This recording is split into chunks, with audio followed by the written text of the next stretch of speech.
Jadi orang yang husnul khotimah tidak dilihat di awal atau di tengah perjalanan hidupnya. Namanya juga khotimah. Yang menentukan seseorang nanti di akhirat bukan di awal ketika dia lahir, ketika dia masih kecil, bukan di tengah ketika dia remaja, dia dewasa, tapi di akhir. Dan di akhir ini adalah detik-detik atau beberapa saat sebelum ajal menjemputnya. Itulah yang menentukan nasib seseorang nanti di akhirat.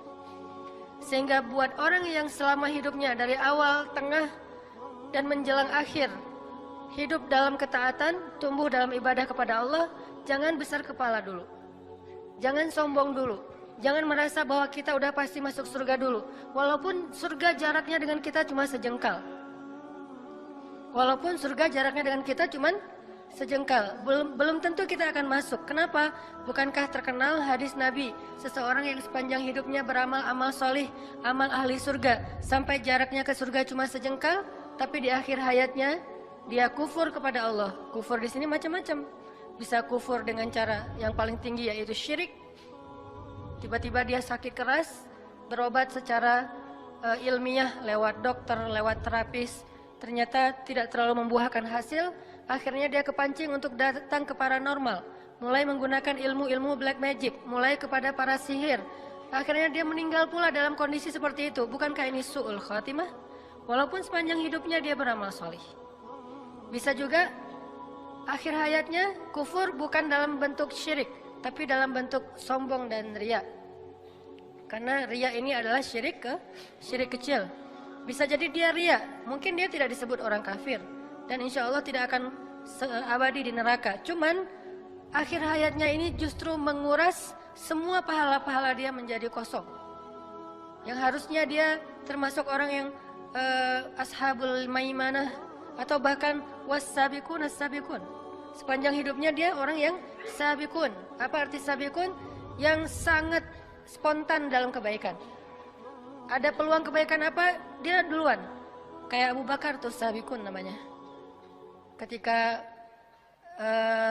Nabi ngabsen amal soleh para sahabat, dan tentunya kita tidak mungkin menjudge isi hati mereka, karena Nabi yang nanya, siapa di antara kalian yang hari ini sudah bersedekah? Abu Bakar angkat tangan, ana ya Rasulullah, saya ya Rasul. Artinya kita nggak bisa menjudge, oh Abu Bakar riya, belum tentu kan, kita nggak tahu isi hatinya. Dan sekelas Abu Bakar insya Allah ngerti banget lah bahayanya riya. Nggak mungkin dia angkat tangan dengan niat riya, pasti dia tahu banget ruginya. Siapa di antara kalian hari ini yang sudah menyambung silaturahim yang terputus? Abu Bakar berdiri, ana ya Rasulullah, saya Rasulullah. Siapa di antara kalian yang hari ini sudah berbuat kebaikan ini, kebaikan ini, kebaikan ini? Setiap satu kebaikan yang ditanya oleh Rasul, para sahabat berdiri secara bergantian, kecuali Abu Bakar As-Siddiq yang terus-menerus berdiri mengangkat tangan, ana ya Rasulullah, saya Rasul, saya Rasul, saya Rasul. Artinya apa? Dalam satu hari Abu Bakar itu melakukan kebaikan yang orang lain berbagi, share, nggak mungkin dilakuin sendiri, tapi Abu Bakar melakukannya sendiri. Ini namanya as-sabiqun di dunia, fahumus sabiqun nanti di akhirat, sehingga dikenal dengan istilah was-sabiqun as-sabiqun. Orang yang di dunia berlomba-lomba, spontan, cepat, wasari'un dalam kebaikan, maka nanti dia di akhirat menjadi orang yang duluan masuk surga. Makanya ada dua kata sabiqun. Was-sabiqun as-sabiqun, artinya was-sabiqun yang berlomba-lomba di dunia, maka as-sabiqun nanti akan berlomba-lomba masuk surga di akhirat. Bisa jadi dia was-sabiqun as-sabiqun, bukan hanya ashabul yamin atau maimanah, tapi di akhir hayatnya justru dengan amal-amalnya yang istimewa itu kan lebih gampang kepancing buat riya ya. Kalau amalnya biasa aja ngapain riya? Justru karena amalnya istimewa, hafal Al-Qur'annya banyak, baca tilawahnya banyak, tahajudnya itu udah bertahun-tahun, puasanya kalau perlu bahkan puasa bukan hanya Senin Kamis tapi Daud, kemudian sedekahnya di atas rata-rata orang lain, umroh setiap berapa bulan sekali, haji setiap tahun, kayak Ibnu Mubarak setahun haji setahun berjihad. Pokoknya amalnya itu di atas rata-rata. Justru itu ujian untuk merahasiakan, menjaga keikhlasan itu akan lebih berat. Maka di akhir hayat, kalau dia terpancing untuk cerita ketika usianya udah kakek-kakek, seperti yang saya pernah cerita, saya pernah duduk di sebuah ruang DKM masjid di satu daerah lah di Indonesia, lagi ada acara tabligh akbar kayak gini. di sebuah masjid, karena emang saya jarang datang ke situ. Akhirnya alhamdulillah anak muda yang mau ikut taklimnya rame. Sampai ya sekitar 10.000 lah, sampai memenuhi pelataran masjid.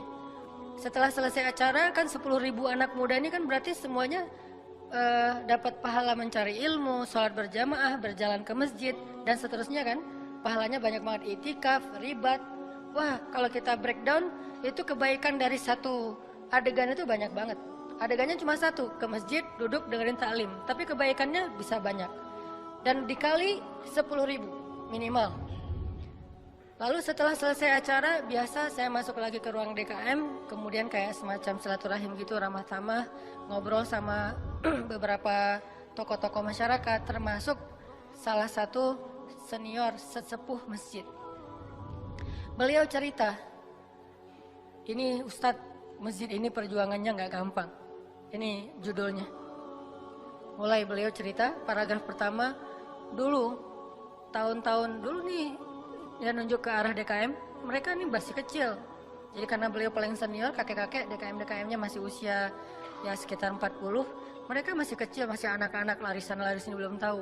Untuk memperjuangkan masjid ini nggak gampang Ustadz. Pertama, membebaskan lahan aja, itu sengketa dengan warga, kita sempat didemo, sampai dibawa ke pengadilan segala macam, rame, sampai saya pernah didatangin polisi malam-malam, cerita perjuangan beliau untuk bisa ngebangun masjid dari awal, dari pembebasan lahan.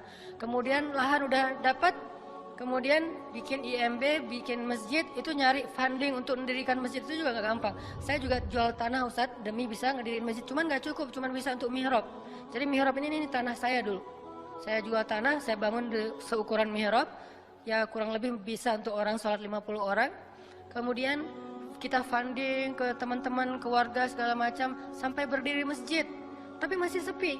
Akhirnya saya bikin yayasan, itu ada RT yayasan saya yang bikin. Terus macam-macam dia cerita, alhamdulillah sekarang masjidnya ramai. Tapi saya nggak mau menjudge ya, saya hanya ngasih contoh, makanya saya nggak nyebutin tempat, nama dan seterusnya. Yang jelas, bagaimana kalau beliau menceritakan ini, di awal niatnya adalah pengen sharing. Pengen ya namanya orang berbagi pengalaman ya. Tapi tiba-tiba datang setan di tengah yuwaswis. Ya memang kamu nih hebat, kamu yang berjasa apa segala macam, yuwaswis fi sudurinnas. Tiba-tiba, dan salah saya waktu itu, saya kayak ngangguk-ngangguk terus kayak terkesima gitu, muji. Pas saya muji, beliau jadi semakin semangat kan menceritakan. Makin dipuji makin semangat. Dan saya nggak tahu, yang jelas beliau yang lebih tahu dengan Robnya. Bagaimana kalau dalam kondisi kayak gitu, kita terpancing oleh setan atas pujian orang lain kepada kita. Atau lebih beratnya lagi, udah sebegitu besar perjuangan kita diremehin oleh generasi berikutnya yang nggak tahu perjuangan kita. Kan itu ujian lebih berat ya. Kakek ini udah berjuang habis-habisan, udah berkorban, udah segala macam dari nol sampai jadi. Terus sekarang pergantian pengurus yayasan, pengurus DKM. Terus dalam sebuah acara rapat-rapat kayak gitu, beliau beberapa kali nggak diundang. Udah nggak diwaro, udah nggak dianggap. Sesekali beliau datang walaupun nggak diundang, beliau ngomong nggak ada yang mendengarkan, nggak terlalu dianggap penting. Lalu mereka juga mengabaikan beliau. Ini gimana nih kalau kayak gitu? Akankah kita terpancing untuk cerita ke semua pengurus baru? Kalian tahu nggak masjid ini gimana sejarahnya? Mulai cerita lagi, flashback lagi. Akhirnya satu persatu yang diceritain habis. Perjuangan sekian tahun yang nggak gampang pastinya, berakhir dengan hanya satu cerita kecil yang menggugurkan semua pahala kebaikan-kebaikan yang Allah udah catat untuk beliau di akhirat. Ini pentingnya belajar ikhlas. Dan bisa jadi teman-teman, dari sekian puluh atau mungkin ratus atau mungkin ribu amal soleh yang kita kerjain, mungkin hanya satu amal soleh kecil yang bahkan kita nggak ingat, udah lupa, yang sampai kepada Allah. Sisanya nggak sampai. Udah naik, tiba-tiba hilang. Udah naik lama, setelah beberapa tahun hilang. Cuman ada satu dua amal kecil yang bahkan kita udah lupa karena saking nggak terlalu kerennya. Tapi itu yang sampai kepada Allah Subhanahu Wa Taala. Makanya kata Nabi, la tahqiranna minal ma'rufi syai'ah. Janganlah kalian meremehkan amal kecil, walaupun sekedar tersenyum di wajah saudara.